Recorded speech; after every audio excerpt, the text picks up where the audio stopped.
दर्शकों नमस्कार। उद्योग जगत इस कार्यक्रम में आज आपके साथ मैं हूं शशांक खरे। दर्शकों, चाहे हम आम आदमी की तरक्की की बातें करें या राज्य की, हमारी तरक्की, आत्मनिर्भरता और खुशहाली निर्भर करती है सरकार की नीतियों पर। और राज्य सरकार ने आपकी खुशहाली के लिए, आपकी तरक्की के लिए नई उद्योग नीति बनाई है। तो आज हम बातें करेंगे नई उद्योग नीतियां और रोजगार की संभावनाएं इस विषय पर। और इस कार्यक्रम में जानकारी देने के लिए हमारे बीच स्टूडियो में मौजूद हैं विशेषज्ञ श्री भूपेंद्र गौर। आप सहायक संचालक हैं उद्योग संचालनालय रायपुर में। गौर साहब, स्टूडियो में आपका बहुत बहुत स्वागत है। नमस्कार। नमस्कार खरे साहब। गौर साहब, जैसा कि हमारा छत्तीसगढ़ 24 वर्ष का युवा छत्तीसगढ़ है जी। और युवा छत्तीसगढ़ में जिस तरह की संभावनाएं हैं, तो आपके विचार से हमारे छत्तीसगढ़ में किस तरह की संभावनाएं आप देखते हैं, खास करके उद्योग को लेकर? जी, शुरुआत आपने युवा वर्ग से शुरू की है जी कि चाहे व्यक्ति हो या राज्य हो, जी हाँ, जब युवा हो जाता है ना, तो उसकी मांगें, उसकी सोच, उसकी इच्छाएं कुछ अलग हटके हो जाती हैं। सब युवा होती है। सब युवा होती है और वो अपने लिए नए नए क्षेत्र तलाशता जी है। जी, बिल्कुल बिल्कुल। तो जैसा कि हम लोग जानते हैं कि परंपरागत रूप से छत्तीसगढ़ जो है धान का कटोरा के रूप में माना जाता है। बिल्कुल बिल्कुल। लेकिन अब इससे कहीं आगे बढ़ के जी हम लोग रक्षा क्षेत्र में आ रहे हैं। आजकल एक सेवा क्षेत्र का बहुत बढ़ता हुआ क्षेत्र है कि जो ईवी व्हीकल्स आ रहे हैं जी, तो इसकी डिमांड भी प्रदेश में काफ़ी अच्छी है। और हमारे सरकार के ये मैनिफेस्टो में भी था जी कि जब सरकार ने इलेक्शन के टाइम में जब ये वादा किया था कि हम यहाँ पे ईवी सेक्टर में काफ़ी कुछ लेके आएंगे, जी हाँ, तो इस बात को, सरकार की जो सोच को हमारी उद्योग नीति में काफ़ी कुछ अच्छा उस पर प्रचार प्रसार किया गया है।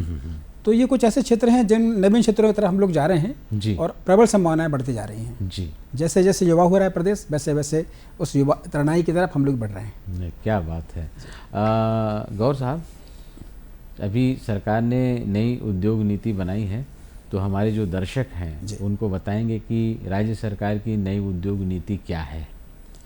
उद्योग नीति जब से राज्य का गठन हुआ है 2000 से जी, तो समय समय पर इसकी जो प्रादुर्भाव हुआ है और इसकी आवश्यकता भी आई है। जी हाँ, तो हम हर 5 साल में एक उद्योग नीति लेके आते हैं और उसको जो समसामयिक विषय है उसको हम समाहित करते हैं और लोग क्या चाहते हैं, उसमें क्या होना चाहिए। जी, तो हम सभी लोगों से बात करके उद्योग नीति लाते हैं।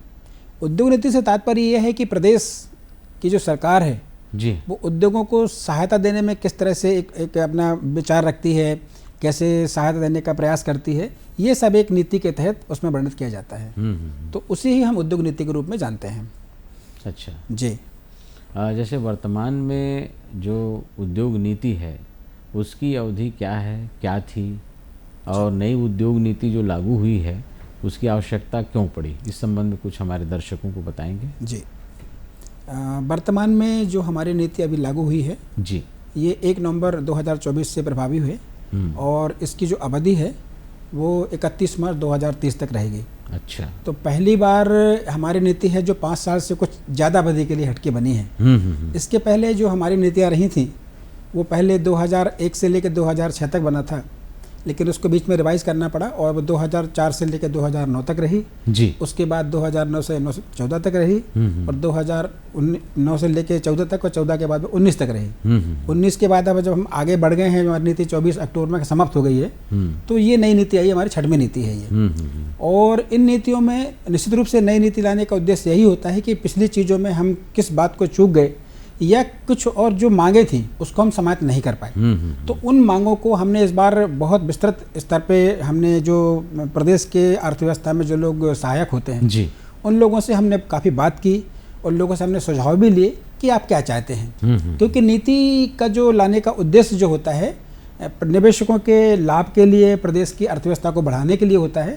तो जब उनकी जो सलाह हमारे पास आती है, जो मशवरे आते हैं और सुझाव आते हैं जी, तो हम प्रयास करते हैं कि उसको नीति में हम लोग रखें ताकि एक सर्वांगीण विकास की नीति जो है प्रदेश के सामने आ सके। अच्छा। गौर साहब, कहा गया है कि संभावनाओं का आकाश खुला है, सवाल ये उठता है कि हम उसे मुट्ठी में कैसे कैद करते हैं। तो जैसे पूर्व में जो नीति थी और उसके तहत बहुत सारे उद्यमियों ने उद्योग लगाए या कुछ प्रक्रिया में भी हैं, तो उस उद्योग नीति और वर्तमान में जो नई नीति बनी है उस आधार पे वो कैसे अपने को प्रेजेंट करें, प्रस्तुत करें? जी, क्या होता है जब पुरानी नीति का समापन होता है जी और नई नीति जब लागू होती है जी, तो ये एक बीच का समय ऐसा रहता है जब उद्योगपतियों के सामने थोड़ी सी समस्या होती है कि मैं किस नीति की तरफ जाऊंगा। जी, लेकिन इस बात को हम लोग भली भांति परिचित हैं, हमारे जो नीति नियंता हैं इस बात को सोचते हैं और समझते हैं कि जब ये ऐसी स्थिति आएगी तो हमारे उद्योगपतियों को चूंकि समस्या न हो इसलिए इसमें प्रावधान रखा गया है कि यदि मान लीजिए पुरानी नीति में कुछ लोगों ने इफेक्टिव जो प्रभावी कदम हम लोग बोलते हैं उठा लिए हैं, लेकिन अब वो उत्पादन में अभी इस नीति में आने वाले हैं, तो उन्हें के पास एक विकल्प होता है जी कि वो पुरानी नीति को चुने या नई नीति में जाएं। तो उन्हें हम लोग विकल्प देते हैं और उस विकल्प के आधार पर उनको छूट और सुविधाएं का लाभ मिलता है। अच्छा, तो मैं हमारे दर्शकों को आश्वस्त करना चाहता हूं कि इसमें किसी तरह की कोई परेशानी नहीं है। पुरानी नीति में अगर आपने कुछ प्रभावी कदम उठा लिए हैं तो नई नीति में भी आपको लाभान्वित होने का पूरा प्रयास है। अच्छा, गौर साहब, एक महत्वपूर्ण विषय भी आता है कि सेवा श्रेणी के उद्योग जो होते हैं, तो बहुत सारे हमारे जो उद्यमी हैं वो सेवा श्रेणी के उद्योग से भी जुड़ गए हैं या जुड़ने के इच्छुक हैं। तो उसके लिए इस नए कानून में, नई नीति में क्या प्रावधान, थोड़ा विस्तार से बताएंगे? जी जी जी, देखिए सेवा श्रेणी का जो क्षेत्र है बहुत बढ़ता हुआ क्षेत्र है जी। अब सिर्फ लोग उद्योग पे ही निर्भर नहीं रहना चाहते, बल्कि कुछ ऐसी सेवा इकाइयाँ हैं जो वैश्विक स्तर पर आ रही हैं जी, और उन सब वैश्विक स्तर की जो सेवा इकाई है उससे छत्तीसगढ़ भी अछूता नहीं है। छत्तीसगढ़ भी ये समझता है कि हमें भी इन सब चीज़ों को आत्मसात करना होगा जी, और तभी हमारे निवेशकों को, हमारे युवाओं को, हमारे जो इस क्षेत्र में बढ़ने वाले लोगों को विशेष अवसर की तलाश होगी। तो मैं कहना चाहूँगा कि जैसे वेयर हाउसिंग है, वेयर हाउसिंग एक सेवा इकाई के रूप में है, लेकिन उसको हमने उद्योग के रूप में लिया है। और मुझे ये बताते हुए बड़ी खुशी हो रही है कि आज हम जिस स्टूडियो में बैठ के हम लोग शूटिंग कर रहे हैं या कार्यक्रम शूट कर रहे हैं जी, तो हमने फिल्म स्टूडियो को भी सेवा इकाई में शामिल कर लिया गया जी, जी, जी। और यदि कोई व्यक्ति फिल्म स्टूडियो को भी बनाता है, इस तरह के प्रोडक्शन का काम करता है, तो उसे भी हम उद्योग के माध्यम छूट सुविधा देने के लिए हम लोग कटिबद्ध हैं। अच्छा, अभी हम लोग जो बच्चों के मनोरंजन का है या हमारे मनोरंजन का क्षेत्र है, तो वो भी बड़ा तेजी से विस्तारित होता जा रहा है कि लोग चाहते हैं कि कोई छुट्टी के दिन हम लोग कहीं जाएं, किसी पार्क में घूमें, किसी मनोरंजन के स्थल में जाएं, अपना मनोरंजन कर लें और एक अपने को रिफ्रेश महसूस करें। तो इन सब चीज़ों को भी एम्यूजमेंट पार्क को इस बार नीति में जो है, जो सेवा इकाई तो है लेकिन इसको ले लिया गया है क्योंकि ये बढ़ती हुई आवश्यकता का बड़ा विस्तृत क्षेत्र है। होटल इंडस्ट्रीज को भी हम लोगों ने, टूरिज्म इंडस्ट्रीज को भी हम लोगों ने उसमें सेवा इकाई में लिया है जी। तो ऐसे बहुत सारे क्षेत्र हैं, चूंकि हमारे पास समय की एक सीमा है तो हम सारे विषयों पर विस्तृत बात तो नहीं कर सकते, लेकिन फिर भी कुछ मैंने उदाहरण स्वरूप आपके सामने ये बातें रखी हैं, और जब कभी हम आगे और विस्तार बात करेंगे तो और विस्तार से चर्चा करेंगे। तो जैसे हम छत्तीसगढ़ के संदर्भ में जब लेते हैं जी, तो छत्तीसगढ़ के संदर्भ में जो सेवा श्रेणी का जो उद्योग है वो दूरस्थ अंचलों में या पहुंच विहीन इलाकों में उसको हम कैसे धरातल पर उतारें? ये बड़ा अच्छा आपने दिल को छूता हुआ प्रश्न किया है खरे साहब।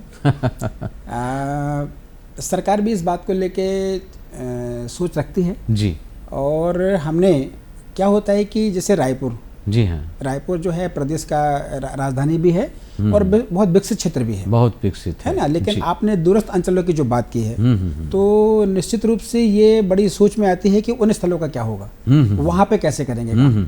तो हमने क्या किया है, और ये नीति में जब इसको हम लोग अंतिम रूप दे रहे थे जी, तो इसमें हमने समूह के रूप में 3 विभागों में इसको बांटा गया है जी। तो प्रदेश के जो 10 विकासखंड हैं वो बहुत विकसित हैं, तो उनको हमने समूह आ में रखा है। और इसके बाद में करीब 61 जो विकासखंड हैं उनको समूह बा में रखा गया है, और लगभग 86 जो हैं वो विकासखंड, 75 विकासखंड हमने उनको पिछड़ा क्षेत्र में रखा गया है, मतलब वो 7 श्रेणी में है जी जी। इस तरह से विकासखंडों को समूह 1, समूह 2, समूह 3 3 समूह बांटा गया है। अब 3 समूह में बांटने का उद्देश्य ये होता है कि जो समूह 3 के जो विकासखंड हैं, मतलब वो अति पिछड़े हैं या पिछड़े हैं, तो उनमें जब भी कोई व्यक्ति उद्योग लगाएगा या सेवा इकाई के जो भी उत्पादन में आएगा, उनको हम समूह 1 की तुलना में समूह 3 में हम ज़्यादा छूट सुविधाएं देंगे जी। तो इससे क्या होगा, दूरस्थ अंचलों में जो लोग बैठे हैं, जो लोग काम करना चाहते हैं, उनको ज़्यादा प्रोत्साहन मिलेगा और वो ज़्यादा तेजी से उस तरफ में विकास के रास्ते से जुड़ जाएंगे। जैसे कि हमारा बस्तर संभाग है जी, हमारा सरगुजा संभाग है, ये दूरस्थ इलाके हैं, दूरस्थ इलाके, और यहाँ पे हम उद्योगों का विस्तार उद्योगों का जाल फैलाना चाहते हैं। जी जी, जी। गौर साहब, जब हम उद्योगों की बात करते हैं जी। तो थ्रस्ट सेक्टर की बात अक्सर उठती जी। है, तो हमारे दर्शकों को जरा विस्तार से बताएंगे कि थ्रस्ट सेक्टर है क्या जी। और इसमें क्या चीज़ है, क्या नहीं है, जी। है ना। और ये शब्द भी ऐसा है कि आदमी की एक रुचि हो जाती है कि आखिर थ्रस्ट सेंटर है क्या, सेक्टर, तो इस पर प्रकाश डालेंगे। जी। देखिए, आपने जो शब्द है ना थ्रस्ट, जी, इसमें ही इसका एक रूप छुपा हुआ है, एक प्यास जिसे कहते हैं ना। जी जी जी। कि हमें एक प्यास या थ्रस्ट सेक्टर जो है जी, तो वो चीज़ जिसमें सरकार चाहती है कि अभी हमें इसकी बहुतायत मात्रा में इसकी आवश्यकता है। जी। इस तरह के जो उद्योग हैं यो और हमारे प्रदेश में आए, तो अभी जैसे हम लोग देख रहे हैं कि छत्तीसगढ़ में ना दवाइयों के निर्माण की बात हम लोग कर रहे हैं जी, कि अभी इस तरह की इकाइयाँ यहाँ पे नहीं हैं और दूसरे प्रदेश के लोग जो आके अपने दवाइयों को सप्लाई कर रहे हैं। तो सरकार का ये प्रयास है कि यहाँ भी लोग आएँ और इस दिशा में सरकार ने काफ़ी कुछ अच्छा काम किया है और हम लोग आगे बढ़े हैं और फार्मा सेक्टर को हम लोग आगे बढ़ाने जा रहे हैं। तो इसे भी हमने एक थ्रस्ट सेक्टर में रखा हुआ है। जी। दूसरा, आप देख रहे हैं कि अभी हम लोग रक्षा संस्थान की तरफ बढ़ रहे हैं कि रक्षा में जो बहुत सारी चीज़ें जो बनती हैं रक्षा उपकरणों में, हम पूरे तो नहीं बनाएंगे, लेकिन क्या होता है कि बहुत सारे पार्ट से लेके रक्षा उपकरण बनते हैं। तो हम लोग इस तरफ भी जा रहे हैं कि रक्षा से संबंधित जो चीज़ें हैं उसमें छोटे छोटे उपकरण भी यहाँ बने, तो ताकि इस तरह की इकाइयाँ भी यहाँ आएंगी, तो उसको भी हमने थ्रस्ट सेक्टर में रखा हुआ है। जी। दूसरा एक क्षेत्र हमने चुना है कि टेक्सटाइल, कि अभी तक हमारे प्रदेश में 1 या 2 ऐसी इकाइयाँ हैं जो कुछ कपड़े बनाने का काम कर रही हैं। जी। हालांकि हमारे यहाँ जो कोसा का काम तो अपने आप में स्वनाम धन्य है, प्रदेश बड़ा ही के लिए प्रसिद्ध है, लेकिन इन सबसे हटके भी चीज़ें हैं। तो जैसा हमने कहा कि प्रदेश युवा हो रहा है, तो वो चाहता मैं स्मार्ट भी बनूं। तो स्मार्टनेस कैसे है कि अच्छे कपड़े पहनेगा, अच्छे कपड़े बनेंगे जी। मेडिकल फार्मा आएगा, दवाई तो स्वस्थ भी रहेगा, रक्षा के लिए अपनी बात भी करेगा तो रक्षा उपकरण भी आएंगे। तो इस तरह से चीज़ों को हमने ना इसमें थ्रस्ट सेक्टर में रखा हुआ है। इसकी और एक लंबी सूची है, उस पर हम बात करेंगे फिर और आगे। दर्शकों, हमारा कार्यक्रम जारी है, फिलहाल रुकते हैं एक छोटा सा ब्रेक के लिए। कलम कल्पना साहित्य की विविध विधाओं को स्पर्श करता एक मर्मस्पर्शी कार्यक्रम, जिसमें भावना है, कल्पना है, कोमलता है, सृजनशीलता है, दूरदर्शिता है। एक ऐसा कार्यक्रम जिसमें हम देखते हैं साहित्य जगत के छुए अनछुए पहलुओं को, साहित्यिक यात्रा के हर मोड़ पर कल्पना का, यथार्थ का, चिंतन का, सृजन का भाव पक्ष। कलम कल्पना में हम चर्चा परिचर्चा के माध्यम से आपके दिलों तक पहुंचने का हर संभव प्रयास करते हैं। तो देखना ना भूलें कार्यक्रम कलम कल्पना, माह के प्रत्येक रविवार को शाम 4:30 बजे दूरदर्शन छत्तीसगढ़ पर। दूरदर्शन छत्तीसगढ़ आप देख सकते हैं डीडी फ्री डिश के साथ साथ टाटा प्ले के चैनल नंबर 1174 पर। दर्शकों, कार्यक्रम में एक बार पुनः आपका स्वागत है। और गौर साहब, जैसा कि हमारा आज का विषय है नई उद्योग नीति और रोजगार की संभावनाएं, तो हमारा एक प्रश्न ये भी आता है कि जैसे हम बात कर रहे थे बस्तर और सरगुजा संभाग की बात कर रहे थे, तो वहाँ पर वनोपज आधारित हमारी अर्थव्यवस्था ज़्यादा हावी है या लागू है कहा जाए। तो वनोपज से संबंधित कुछ ऐसी स्पेशल विशेष नीतियाँ राज्य सरकार ने बनाई हैं? देखिए, हमने इसके पहले ब्रेक के पहले हमने जो बात की थी जी, कि हमने समूह की बात करी थी कि किन किन समूह में हम उद्योगों को परिभाषित करने जा रहे हैं। जी जी। तो जो बस्तर संभाग की आपने बात की खरे साहब, तो बस्तर संभाग में वनोपज या बहुत सारे जो हमारे खाद्य पदार्थ इमली है, वहाँ बहुत प्रचुर मात्रा में उसका उत्पादन होता है। तो हम लोग खाद्य प्रसंस्करण इकाइयों के माध्यम से ऐसे उद्योगों को भी हम लोग लाभान्वित करते हैं, अधिकाधिक मात्रा में लाभान्वित करते हैं, ताकि जो स्थानीय उत्पाद है वो वहीं उसका खपत हो जाए, उसको रायपुर ना आना पड़े। तो बाजार भी हम वहीं तय करते हैं। जी, बाजार भी हम वहीं तय करते हैं जी। और अब चूंकि ग्लोबल मार्केटिंग की हम लोग बात कर रहे हैं, हम लोग सिर्फ छत्तीसगढ़ से आगे न केवल बढ़ के बल्कि भारत से और आगे जाके, और हमारे मुझे खुशी ये कहते हुए कि हमारे प्रदेश की बहुत सारी इकाइयाँ हैं जो निर्यात भी कर रही हैं। तो उद्देश्य यही है कि जो बहुत ही पिछड़ा रायपुर से बहुत दूर सुदूर जो बैठा है, जो व्यक्ति काम कर रहा है, उसके लिए भी विपणन की अपार संभावनाएं खुली। तो ये इस नीति में इसका प्रावधान भी किया गया है। जी जी गौर साहब, इसी में हमारा सवाल ये आता है कि जैसे बहुत सारे ऐसे उद्योग हैं जो किन्हीं कारणों से जी बंद हो चुके हैं जी या बंद होने के कगार पे हैं, जी तो उन उद्योगों को ऑक्सीजन देने के लिए यस या उनको रन कराने दौड़ाने जी, के जी, लिए बिल्कुल, इस नई उद्योग नीति में क्या प्रावधान किए जी, गए जी। हैं?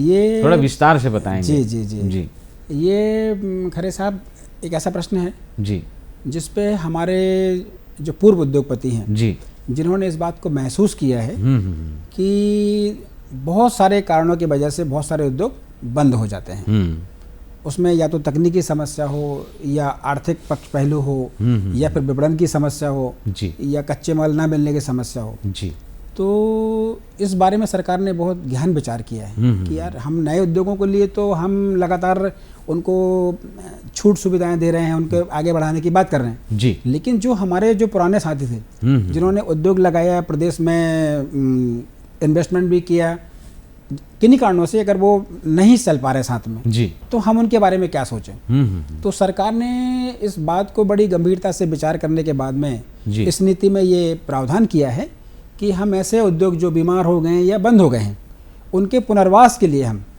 उन्हें फिर से जीवित करेंगे, उन्हें फिर से हम छूट सुविधाएं देंगे, फिर से एक हम उनको नई प्रक्रिया में लेके आएंगे ताकि वो जो हैं फिर से एक दौड़ में शामिल हो सकें, उनका पुनर्वास हो सके और फिर से वो प्रदेश की तरक्की में सहायक हो सकें।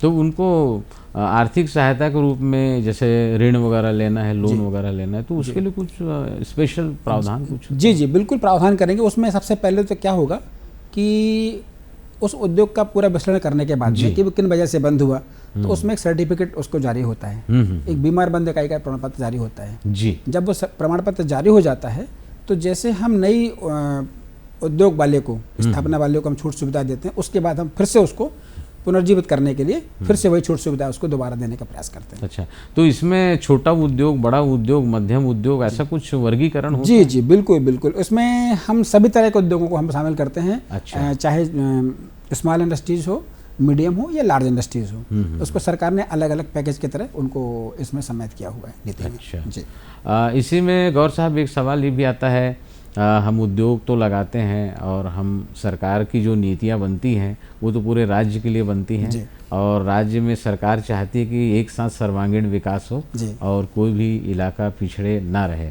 जी तो इसी में एक सवाल ये आता है कि कोई इलाका या विकास खंड कहा जाए वो विकसित है, जी कोई विकासशील है जी और कोई पिछड़ा है, जी जी तो इनके बीच का वर्गीकरण कैसे करते हैं, इसको थोड़ा विस्तार से समझाइएगा ना। हाँ देखिए, और नई नीति में इसका क्या प्रावधान है? जी बिल्कुल। मैंने इसके पहले हम लोगों ने बात की थी कि हमने समूह की जब बात कर रहे थे जी। कि समूह 1, समूह 2 और समूह 3। जी तो समूह 1 से आशय जो है आपने कहा कि विकासशील, जी हाँ तो जो विकासशील विकास खंड में जहाँ पे अधिकाधिक मात्रा में उद्योग स्थापित हैं, लोगों को वहाँ पर्याप्त मात्रा में रोजगार भी मिल रहा है और शासन को राजस्व की प्राप्ति भी हो रही है। लेकिन दूसरे समूह में हमने जो रखा हुआ है, जो विकासशील की बात हम लोग कर रहे हैं कि जो उस दौड़ में शामिल हो गए हैं जी कि हम सरकार के तरक्की के मामले में, प्रगति के मामले में, लोगों को जीवन उठाने के मामले में या लोगों को रोजगार देने के मामले में, तो वो ऐसे विकासखंड जहाँ पे अभी उद्योग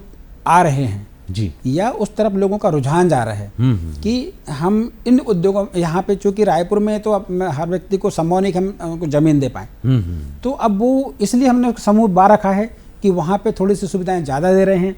एक लालच भी होता है जी कि हमें वहाँ छूट ज़्यादा मिलेगी तो हम समूह 12 में जाते हैं। तो ये समूह 12 के लोग ऐसे हैं कि उन्हें हम विकासशील विकासखंड के रूप में मानते हैं। और तीसरा जो है पिछड़े जो विकासखंड हैं, तो सुदूर क्षेत्रों में जो विकासखंड होते हैं वो निश्चित रूप से थोड़े से प्रगति में पिछड़ना के कहीं ना कहीं रहता है। जी तो प्रयास वही रहता है कि वहाँ पे लोगों को आकर्षित करने के लिए कि वो वहाँ पे आकर उद्योग लगाएं या प्रदेश की अर्थव्यवस्था में अपना योगदान दें। तो ऐसी स्थिति में जो समूह 3 के जो विकासखंड हैं उनको भी हम छूट सुविधाएं तो देते हैं, लेकिन समूह 1 की तुलना में समूह 3 में उन्हें ज़्यादा छूट सुविधाएं मिलती हैं और प्रयास करते हैं कि लोग वहाँ पे आकर्षित हों और लाभान्वित हों। तो उससे क्या होगा, लाभान्वित होने के साथ साथ उन पिछड़े सुदूर क्षेत्रों का विकास भी होगा और वो तरक्की की राह में आगे बढ़ जाएंगे। गौर साहब, इसी में एक महत्वपूर्ण सवाल ये है कि हम विकास की बात तो करते हैं, लेकिन उपलब्ध संसाधनों के साथ साथ हमको पैसे की भी ज़रूरत पड़ती है रोज़गार लगाने के लिए, उद्योग लगाने के लिए। तो आप इसमें ऋण वगैरह की जो सुविधा है उस पर क्या प्रकाश डालेंगे? देखिए खरे साहब, हम इस मामले में ना, जो बड़ा उद्योगपति होता है ना जी, उससे तो ऋण की ज़्यादा दिक्कत नहीं होती, क्योंकि वो तो चूँकि उसका बैलेंस शीट देख के बैंक आराम से उसे ऋण की स्वीकृति उसको मिल जाती जी। लेकिन हमारा जो फोकस होता है कि जो नवयुवक है जिसे ज़्यादा अनुभव नहीं है जी, तो हम ऐसे क्षेत्रों को चिन्हित करते हैं, ऐसे युवकों को चिन्हित करते हैं जिन्हें ऋण की ज़्यादा आवश्यकता है जी।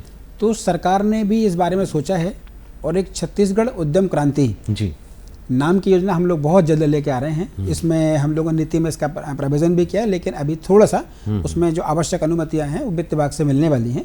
तो उसमें हम युवाओं को जी ऋण के रूप में काफ़ी अच्छा अनुदान भी देंगे और वो जो ऋण रहेगा लगभग ब्याज मुक्त रहेगा। जी, कहने का मतलब ये कि बैंक तो ब्याज लेगा लेकिन उसको ब्याज की भरपाई विभाग करेगा। जी। तो ये एक बहुत अच्छी स्कीम जो है बहुत जल्द युवाओं के सामने आने वाली है। और इसके साथ ही साथ जैसे कि प्रधानमंत्री रोजगार सृजन कार्यक्रम है, ये योजना पहले से ही चल रही है। तो भारत से ऐसी कुछ योजनाएं हमारे प्रदेश में हैं, लेकिन नई योजना आने से एक नया आयाम लोगों को मिलेगा। गौर साहब हमारे स्टूडियो में आए और नई उद्योग नीति और रोजगार की संभावनाएं, इस पर आपने विस्तृत जानकारी दी, इसके लिए आपको बहुत बहुत धन्यवाद। नमस्कार। नमस्कार। दर्शकों, नई उद्योग नीति और रोजगार की संभावनाएं, इस विषय पर अभी आप मुखातिब हो रहे थे श्री भूपेंद्र गौर से। आप सहायक संचालक हैं उद्योग संचालनालय रायपुर में। किसी नए विषय के साथ, किसी नए एक्सपर्ट के साथ पुनः हाजिर होंगे। तब तक अपने दोस्त शशांक खरे को दीजिए इजाज़त। नमस्कार।